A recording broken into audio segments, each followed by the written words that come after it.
और बेंगलुरु में शाहीन बाग की तर्ज पर जारी एहतजाज को 25 दिन हो गए हैं। सीएए, एनआरसी और एनपीआर के खिलाफ बेंगलुरु की खवातीन दिन रात एहतजाज पर हैं। शहर के टनरी रोड पर वाक़े बिलाल बाग के एहतजाजी मुजाहरे से मारूफ अदाकार नसीरुद्दीन शाह, माहिर तारीख रामचंद गोहा, दलित लीडर जिग्नेश मेवानी और कई अहम शख्सियात ने खिताब किया था। 25वें दिन के एहतजाज का जायजा लिया हमारे साथी रऊफ हलूर ने। बेंगलुरु के बिलाल बाग का एहतजाज अब 25वें दिन में दाखिल हो चुका है। जैसे जैसे दिन गुजरते जा रहे हैं वैसे वैसे यहाँ की खवातीन का जोश और जज्बा बढ़ता ही दिखाई दे रहा है। ऐसा महसूस हो रहा है कि ये तमाम खवातीन, बेंगलुरु की खवातीन एक लंबी लड़ाई के लिए तैयार हैं, एक लंबे एहतजाज के लिए तैयार हैं। जब तक सीएए, एनआरसी और एनपीआर वापस नहीं लिया जाता तब तक ये तमाम खवातीन एहतजाज करना चाह रही हैं। 25 दिनों से खवातीन का ये एहतजाज जारी है। बताइए madam, what is your message? Bilal Bagh is on its 25th day today.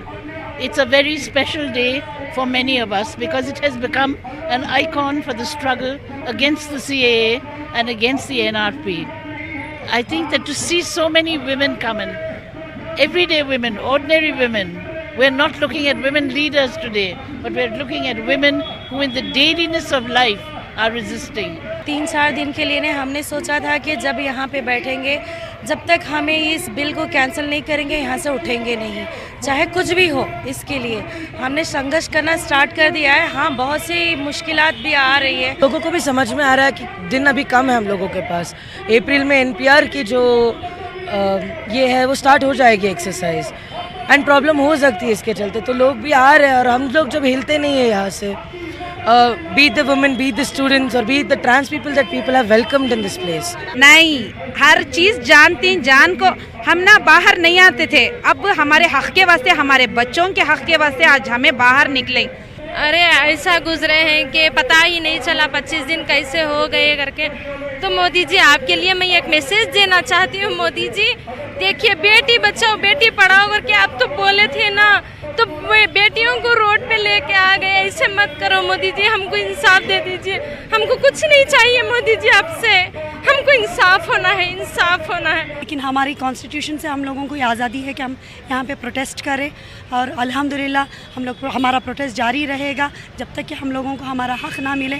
छोटी सी मिसाल, एनआरसी के बारे में प्राइम मिनिस्टर ने पहले पार्लियामेंट में हुमायूं से बोल रहे थे कि हम करेंगे, फिर बाद में वो पलट गए। तो ये बात का इशारा है कि वो भी डर रहे हैं, एक कदम आगे पीछे हट रहे हैं। हाँ, वो फेस सेविंग करके अपने आप को बचा के वो हटना चाह रहे हैं, फेस करना नहीं चाह रहे। यहाँ पर यही बात कही जा रही है कि खवातीन का ये एहतजाज ज़ाया नहीं जाएगा।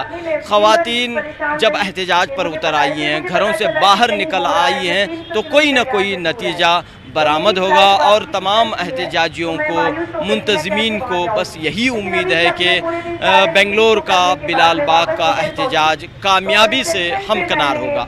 कैमरामैन संदीप के साथ रऊफ अहमद, न्यूज़ 18 उर्दू, बेंगलुरु।